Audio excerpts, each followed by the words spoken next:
You're not back at school, right? I mean, not yet. Next week. After Labor Day, man. Yeah, that was the whole deal. We've been back for like 2 weeks. Yeah. Difference between Philly and Denver, right? Right? I mean, I was like, when I moved out here, I was like, what do you mean before Labor Day? What's going on here?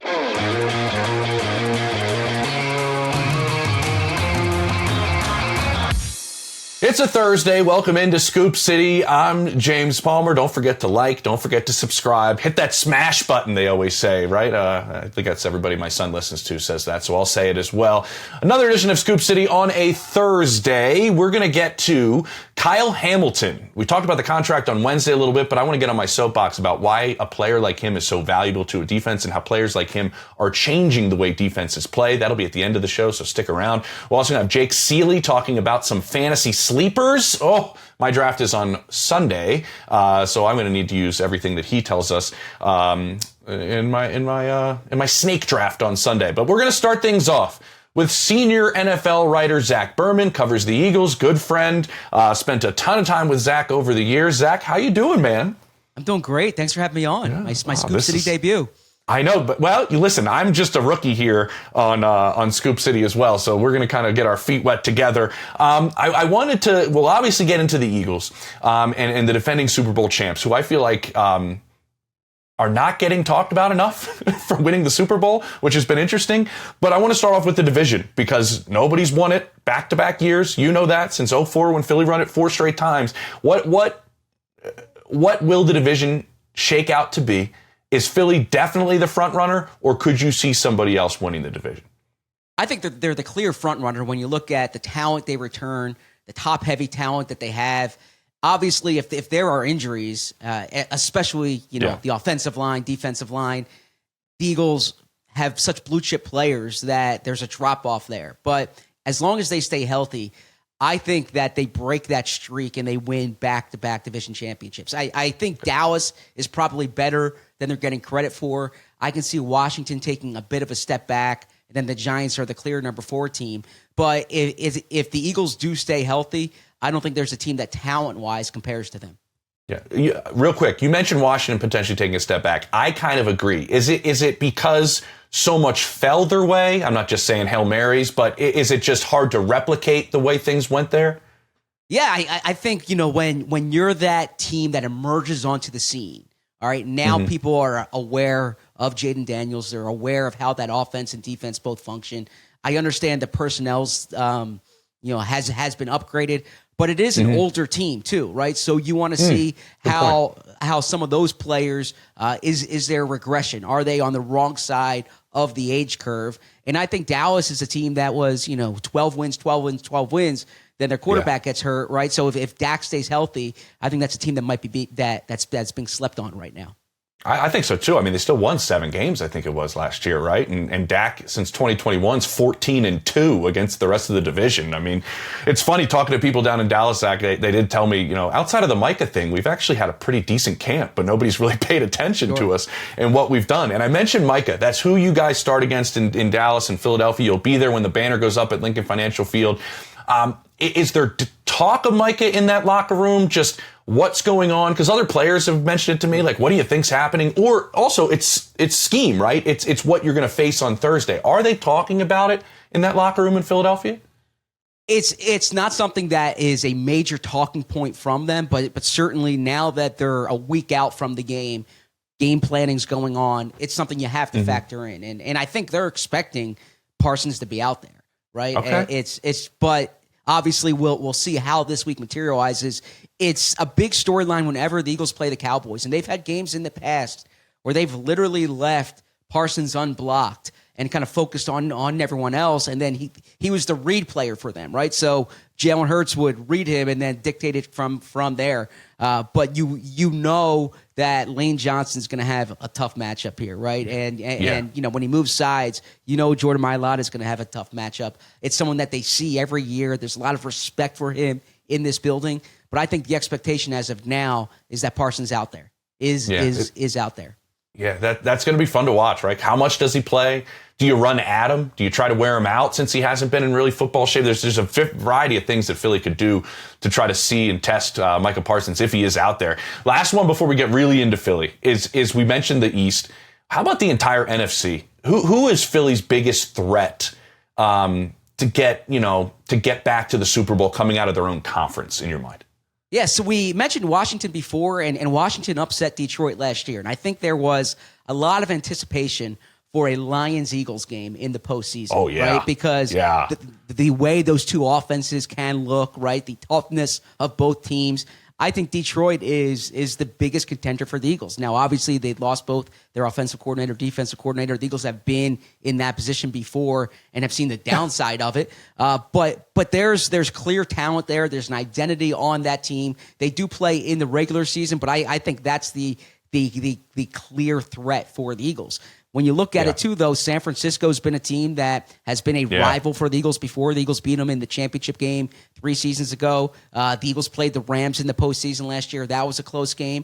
But I still think the Lions matchup is one that really looms as the threat for the Eagles. I agree. And those rivalry uniforms that came out, by the way, the Niners ones are awesome. Those things are really, really sweet looking. And I agree with you, because talking to people around the league, I don't think Jared Goff takes a step back without Ben Johnson. They've been preparing for his departure for a little while, and that's an interesting kind of one we want to keep our eye on. And speaking of quarterbacks, your quarterback is maybe one of the most polarizing players in this entire league. Everybody you talk to has an opinion, one way or the other, right, about Jalen. I wanted you to kind of dive in, being somebody that's there and covers his team better than anybody. Just what makes Jalen great? And does he get enough credit for what he does? And are we going to maybe see them throw the football a little bit more this season and not rely so much on Saquon? Yeah, all good questions there. And as far I threw three of them at you. No, as far as what makes him great, it's that he's in the winner's circle so often, right? And you talk to Jalen, he identifies himself as a winner. Like that's part of his identity. And if you look going back to college, the amount of times that he's in a postseason, the amount of times that he's in a championship game, it's not a coincidence. I know he's played on great teams, but there's a certain character to him, a certain toughness to him. He's in the winner's circle often. And I think back, there's this scene after the day after the Super Bowl last year, when he's getting presented the Super Bowl MVP trophy, and it's a photo op, and he's taking a photo there. The photo op's finished. He says, wait, can I take a photo with that? And it was the Lombardi trophy. He said, that's the one that matters, right? And that's really the way he's wired.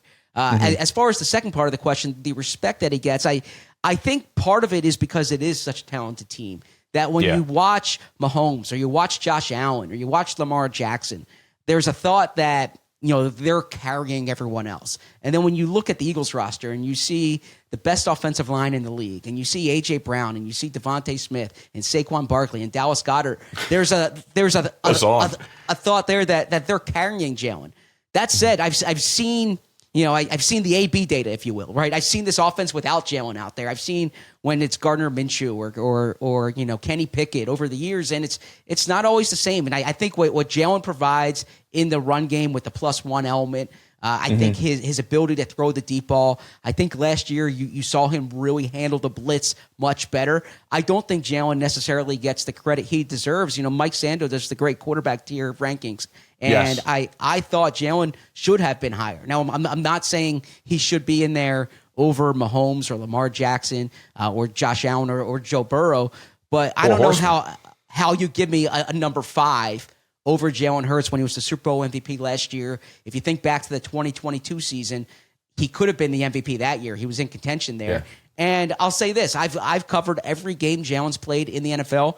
The 2 best games he's played have been the 2 Super Bowls. Right. I think there's something to be said about that is that he's become a big stage player. And that does matter to me. And then to the third part of the question, I expect him to pass the ball more. I expect him to pass the ball more with Kevin Patullo. I think that the way the offense worked last year it was a welcome change, and Saquon Barkley was so good. I don't think you can count on Saquon having quite the season he had last year. I also think when you have A.J. Brown and Devontae Smith and you're paying them what they're paying them, you're paying them to be premier wide receivers. And I expect the evolution of this offense, because one thing Nick Sirianni has said is they can't just do what they did last year. They need to evolve. And I think the evolution is throwing the ball, and in particular, throwing the ball downfield, because that's Jalen Hurts' strength. And when you look at Kevin Patullo's background with Chan Gailey, the way Fitzpatrick played, this could be a vertical offense. So I'm expecting that to be something to pay attention to with the Eagles. I like that. One thing sticks out to me, Zach, about Jalen. I was hosting the 101 Awards, the one that the Hunt family gives out in Kansas City a couple years ago. It was the one after Jalen loses the Super Bowl to Kansas City. He does show up as the NFC Player of the Year. He comes into Kansas City after he gets beaten by the Chiefs, which I think shows a lot of his character. And I remember interviewing Andy Reid on that stage in front of 2,000 people, and Andy Reid points at Jalen and goes, "Your performance is the greatest Super Bowl performance I've ever seen." Wow. I mean, to say that in Kansas City to Jalen Hurts, it just kind of sticks with me about what Jalen's been able to do on the big stage. I think you're exactly right. You mentioned the way they throw the ball and the way they could potentially even be more of a downfield threat. One of the things, and you being in the locker room every day have a better sense of this than anybody. You have Devontae Smith, who most people I talk to around the league say that is a surefire one. That is a number one receiver in the NFL. You have Dallas Goedert, when I talk to people, say that's a top 5, top 7 tight end in the league. But you have A.J. Brown and you have Saquon Barkley, and they both demand targets. How do they make this work? How do we never hear anything from Smitty or ever hear anything from Dallas about lack of targets and lack of being a focal point in this offense? Because it's almost part of the secret sauce, I think, that allows this to work, because you don't hear anything. It's a great question, because you don't hear as much when they win, right? And I think that's great point. That's the key. That's the key. If they're winning at the rate they did last year, that's when you don't hear it. But when you have the collapse that you had 2 years ago, that's when those questions start to pop up. And I think it's part of being in this offense is, there's so much talent. If I'm being honest, I think a key is that everyone's been paid, right? The Eagles paid A.J. Brown. They paid Devontae Smith 2 years ago. This past offseason, they gave Saquon an extension, made him the highest paid running back in the NFL. Really, the only one who has not been paid is Dallas Goedert. But I think that factors into it too, because it's not as if AJ or Devontae are playing for their contract. It's not as if Saquon's playing for their contract. But the way it's always worked out is that there's going to be days where it's AJ's day. There's going to be days when it's Devontae's day. Last year was a little different with how much they ran the ball. But if the team stays healthy over the course of the season, everyone's going to get their numbers. It might not be 2,000 rushing yards for Saquon Barkley. It might not be 1,500 receiving yards for A.J. Brown, but everyone's going to get their numbers if they stay healthy and if they keep winning. Yeah, you mentioned all of those guys, and they're all stars. And this roster has a lot of stars to it. And I remember, you ask around the league, Zach, when cut down day happens, there's a lot of pride that happens in front offices when guys that you cut get picked up by other teams. That usually means you have a very deep roster. Does Philly have a deep roster? Can they sustain an injury to a star player, or is this top heavy? How does this roster kind of feel to you? You hit it on the head. This is top heavy. This is not a particularly deep team. And to the point that you mentioned, they did not have anyone claimed off waivers. And I think it's just the nature of the way this roster's been constructed, is that they have more players making $20+ million, I believe, than anyone in the NFL. I would imagine their starting lineup is the best in the NFL. They have 10 of 11 starters returning, and I think there's legitimately all 10 of those guys you can make an argument should, or 9 of those guys you can make an argument should be Pro Bowl players, right? Everyone outside of Jahan Dotson and Tyler Steen on offense are Pro Bowl caliber players. On defense, they have blue chip players at every single level. Jalen Carter on the defensive line, Zach Bond at linebacker, Cooper DeJean and Quinyon Mitchell in the defensive backfield. This is the problem when you have so many good players, and it's a good problem to have, right? It's a champagne problem. As Howie Roseman might say, it's complaining about the yacht.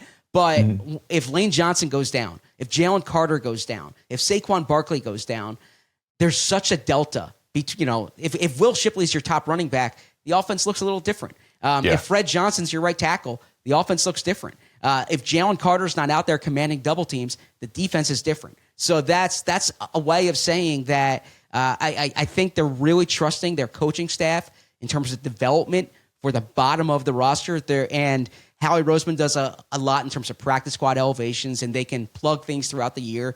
But you think back to the Super Bowl last year, they had 21 of 22 starters healthy for the Super Bowl. You really didn't see that depth tested the way it is in some other years. And frankly, this is my 14th year covering the Eagles.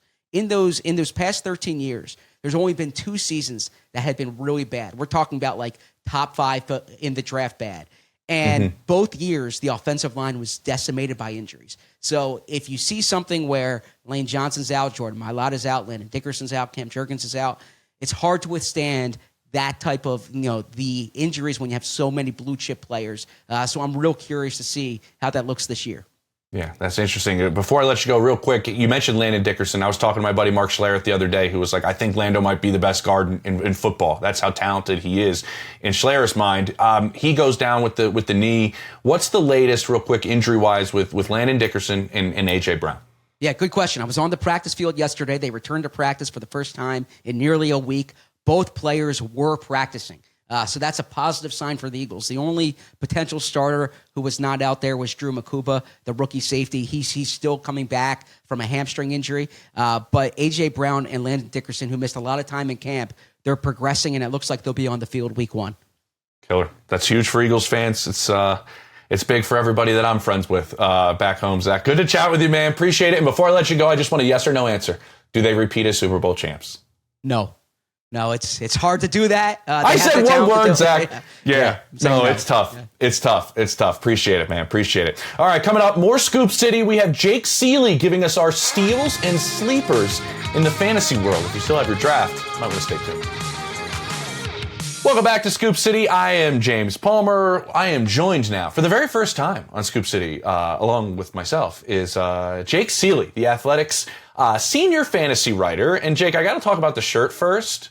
I mean, this Tribe Called Quest situation we got going on, and are we a Tribe fan? I mean, are we just a Peanut fan, or a little bit of both? I actually go far enough back that yes, I am that old to know Tribe Called Quest. Can I kick it? Yes, I can. And a few others. But yes, this was more so. Football season's here, and even though I hate kickers, I had to wear this shirt. Oh.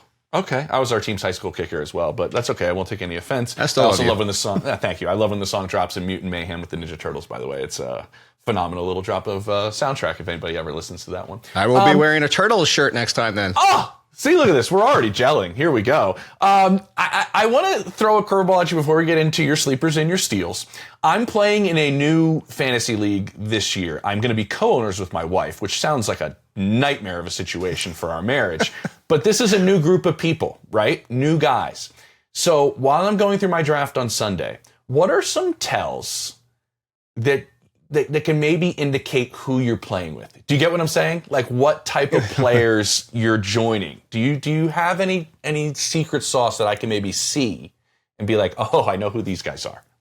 So if you want the super inexperienced tell, they're bringing a magazine that was on the stands 3 months ago. That's a super, super big tell right there. Okay. If you have the paper printouts with rankings and they're crossing them off, they probably really know what they're doing because they've been doing it for a while and they want to make sure that they're not missing anybody. So if anybody's already got notes as they come in, those are your sharper players. And then the ones on the apps are kind of like your in-betweeners. Gotcha. In-betweeners. Got it. I got it. Because I get judged in there already anyways, just entering. I'm going to need, and I know you do too, because this is what you do. You're better than anybody. Sleepers that you have on your radar right now. People I should be looking at later rounds of my draft. Yeah, I'm going to start running back Ollie Gordon. I mean, he's not as much as a sleeper he was 3 weeks ago. It was funny. About a month ago, I got pushed back saying I thought he was a better fit for the Raheem Mostert role. And, well, it doesn't matter now because Jalen Wright did everything he could to look like the worst running back in football during the preseason and is now hurt. And Achan's a question mark for week 1, which even if he's out there, you know this as much as anybody. This is still a backfield that's very similar to the Lions where everybody wants David Montgomery. Why don't we want the second piece in that backfield for the Dolphins and especially somebody who could have the touchdown equity? So I think if you look at Ollie Gordon, potentially somebody has standalone value. And then if anything were to happen to Achan or this injury is worse than they're letting on, you could have an RB2 on your hands. I'll go wide receiver next, Ricky Pearsall. He's climbing up the draft boards. You're going to have to probably take him in the mid rounds as opposed to rounds later, double digit rounds a few weeks ago. But I really liked him for this reason, and I wonder if you agree. But the fact that when Brandon Ayuk comes back, I always said was a threat to Juwan Jennings. I thought Piercer's role was safe no matter what. I'm going to pause there because I want to get your opinion on that before I get to the last sleeper.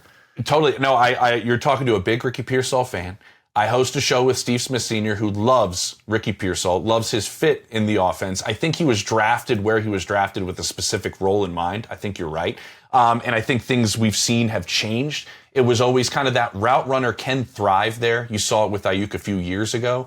And I think Ricky's going to be that guy that kind of steps into being exactly where he's supposed to be, where Kyle Shanahan wants that receiver to be exactly where it's supposed to be, by the way Brock Purdy plays it. So I'm in agreement with you on I have a big jump for Ricky Pearsall in year 2 because year 1 was we're just happy Ricky's with us. And year 2, I think we're going to have a big jump here. I agree.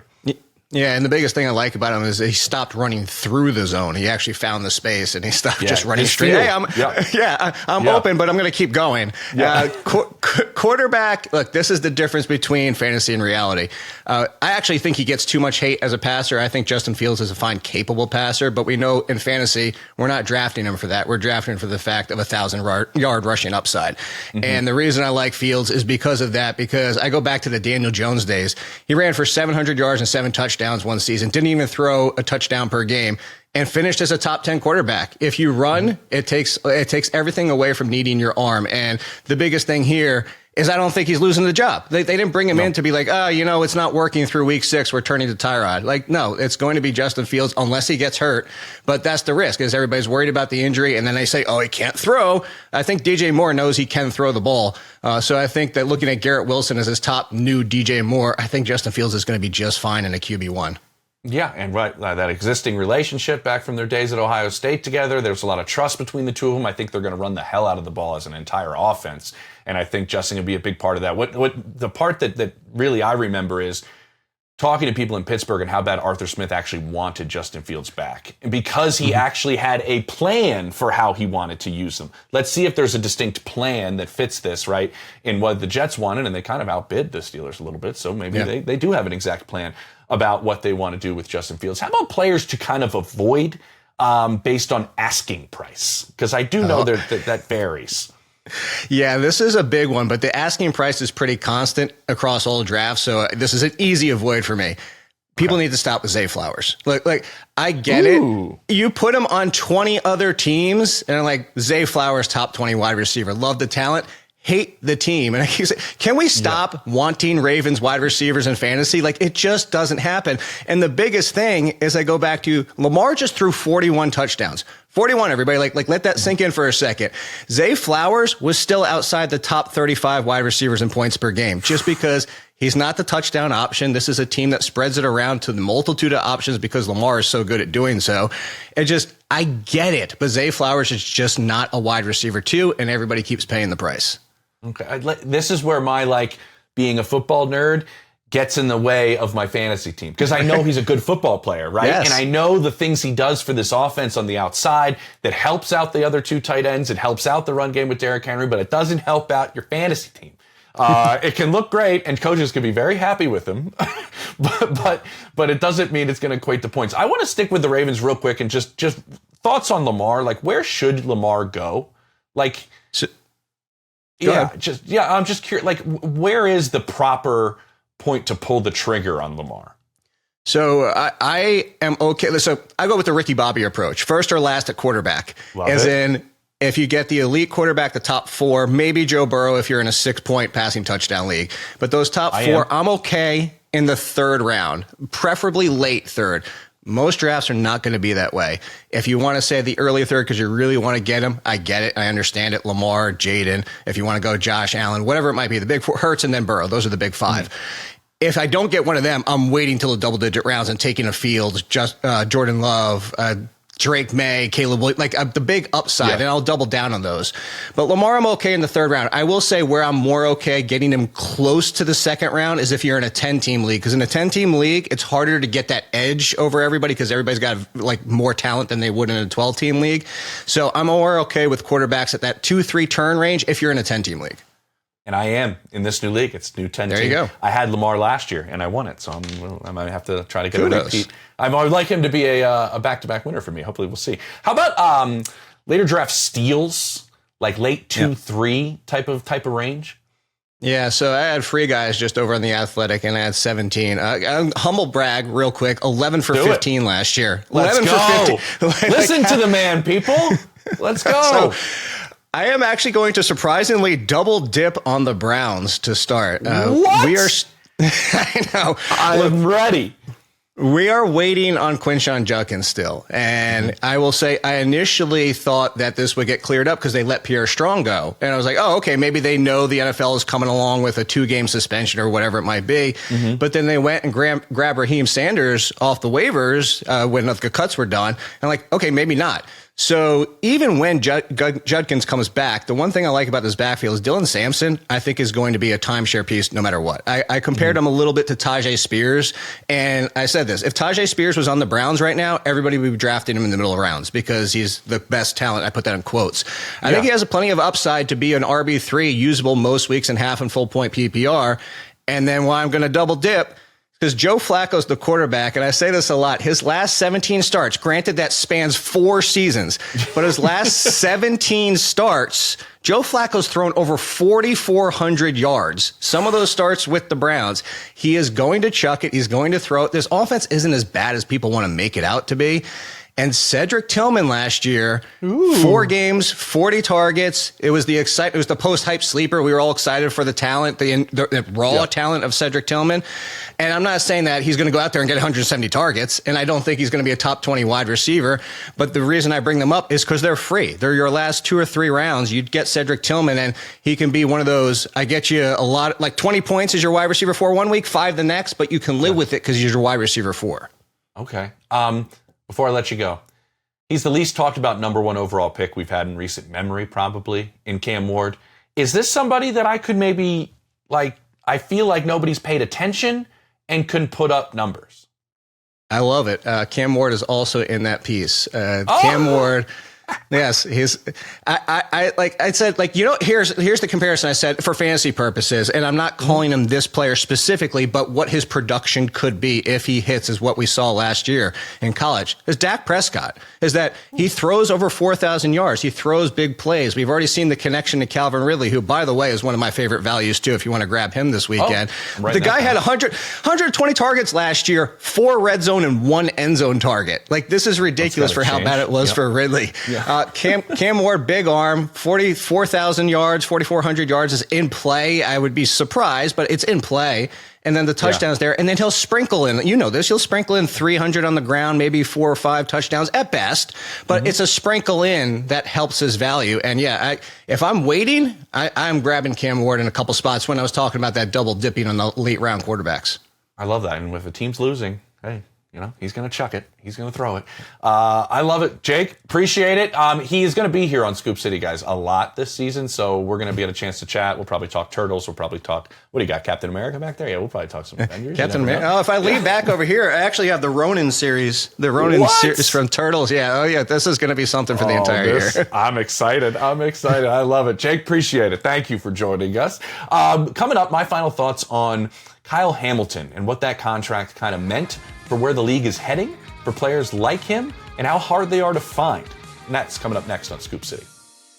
James Palmer here with you as we close things out on a Thursday on Scoop City. Now, Diana Rossini and I talked about the massive contract that Kyle Hamilton received on Wednesday. Highest paid safety in the history of the NFL, over $100 million, tons of guarantees in there, and it's well earned. He is an unbelievable chess piece on that Ravens defense. He's unbelievably smart. He's versatile. He can do so many different things. And it got me thinking about where a player like that's value is now in today's NFL and where defenses are trying to be as versatile as possible to defend the chess pieces that have emerged on the offensive side of the ball. So let me start there. And that's this evolution of tight ends. I'm not breaking any news with this, right? Saying that tight ends become extremely valuable in the NFL. First, there were guys like Gronk that caught a ton of balls and did it differently. Travis Kelce, George Kittle, Zach Ertz, they're all still doing it at a high level, those 3. But now you're seeing these tight ends become even more valuable and intricate as a part of these offenses. And look at some of these younger guys that are coming along. And you have Brock Bowers, who when I talked to people around the league, when I was at games last year, it was he's the best tight end in football already in his rookie year, and he's the best pass catcher to come out of this draft. And it included Malik Neighbors and Brian Thomas Jr. And you look at what his importance is going to be with the Raiders because of their lack of talent and depth at the wide receiver spot. He's going to be everywhere. And he's too big for corners, and he's too fast for linebackers, and safety struggle keeping up with him. And then you have guys like Sam Laporta. If you remember when Ben Johnson was with him 2 years ago and he had 120 targets. You look at who Ben Johnson's with now, and Colston Loveland, who's picked 10th overall, runs routes like a wide receiver, I'm told. I had a long conversation with Greg Olson about Loveland, and he told me he's going to be a focal point of this Bears offense. And it's because of the way he plays the position, and it's such a difficult mismatch. You also look at the guy taken 14th in this draft in Tyler Warren going to the Colts, and he's going to line up in the backfield out wide as a tight end. He's a massive part of this offense for Shane Steichen, and the safety valve really for Daniel Jones. And all of those guys. And you could throw Trey McBride in there as well, who's just got a massive contract. And I watched him in the joint practices against Denver, where one of the best defenses in football had trouble covering him and finding somebody that could stay with him.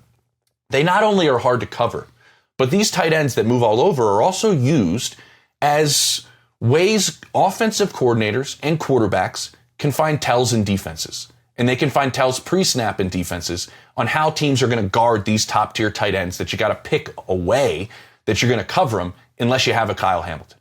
And so what we're seeing now is the adverse move against the way these players are used by defenses around the league. And I mentioned Denver. And the reason they picked Jahdae Barron at 20th overall, who's, when I did my draft research, talked about as the best corner by several people I talked to in this draft, was because of his versatility. When I talked to defensive coordinator Vance Joseph there, he said he plays inside, he plays outside, he plays the nickel, he plays safety. We can be more versatile to hide what we want to do on the back end. And so when you see players like that becoming more and more valuable around the league, I think it's a trend that we're going to see continue to happen as they try to guard these tight ends. You look at the Houston Texans. They're going to go out and try to be as versatile as a secondary as they can be, and they can do it because they have different types of corners and safeties and a variety of guys. Kyle Hamilton's part of an entire secondary in Baltimore that can be so malleable and can move guys from Marlon Humphrey to Starks, the rookie, all over that secondary. And why do you think they know that so well? Because they have two really good tight ends on their team that they know how hard they are to cover. So it's been a fascinating evolution, the way we've seen tight ends used. And now we see these type of players that are specific, like Kyle Hamilton, like say Patrick Surtain who is a corner, will probably be lined up shadowing Brock Bowers this season because he has the size and the IQ and the ability to do it. You look at a player like Trent McDuffie in Kansas City. I actually talked to Surtain the other day, who told me McDuffie's one of the players he studies because he loves his game, about how he can play the run, how he can play tight ends, how he can play inside, do all these different things. The versatility of these guys in the secondary that I'm talking about are getting highly compensated. The price of nickel corners are going up. Cooper DeJean in Philadelphia, it's another team that's going to be versatile because Cooper DeJean's IQ, spatial awareness, ability to play in the middle of the field is so valuable to what Vic Fangio wants to do. They can do a variety of things with their secondary. So I think it's going to be really, really fun to watch this continue because the talent and uniqueness of these tight ends keeps getting better. And the talent and the uniqueness is something that these defenses are trying to find. And you found it in Kyle Hamilton in Baltimore, and maybe the Chiefs found it in Trent McDuffie in Kansas City. And these players are going to be sought after coming out. Look at Caleb Downs coming up in this big showdown that's happening at the Shoe. I don't have a dog in the fight. Yes, I do. 2 degrees from Ohio State. Caleb Downs is one of the best players in all of college football, the safety for Ohio State. And you look at what he's going to be able to do against a really talented Texas team, what he does the entire season. All eyes are going to be on him. Brian Branch with the Lions just coming out a couple years ago. These safeties can do a lot of different things. The Shoe's going to be rocking on Saturday. The two players that really might be the best players on the field are guys we're not going to see in the draft, by the way, in 2026. One, Jeremiah Smith, who's the best player in college football, probably by a long shot, the wide receiver for Ohio State, who could have played in the NFL when I talked to NFL people, by the way, last year at 18, 19 years old as a freshman at Ohio State. That's how talented he is. He's not allowed to come out until the 2027 draft. He could have been a top 5 pick, I was told, this last draft, and he can't come out in the next one. But enjoy him on Saturday. And Arch Manning, the other one, he can come out, but most people I talk to believe he's not going to. But this season will tell if maybe the Saints have the number 1 pick. maybe he will come out. All right, for Zach Berman, for Jake Ciely, I'm James Palmer. Another edition of Scoop City on a Thursday in the books. Make sure you, like and subscribe. Thanks for watching Scoop City. Don't forget to like, subscribe, and feel free to leave a comment. New episodes of Scoop City drop every Monday, Wednesday, and Thursday.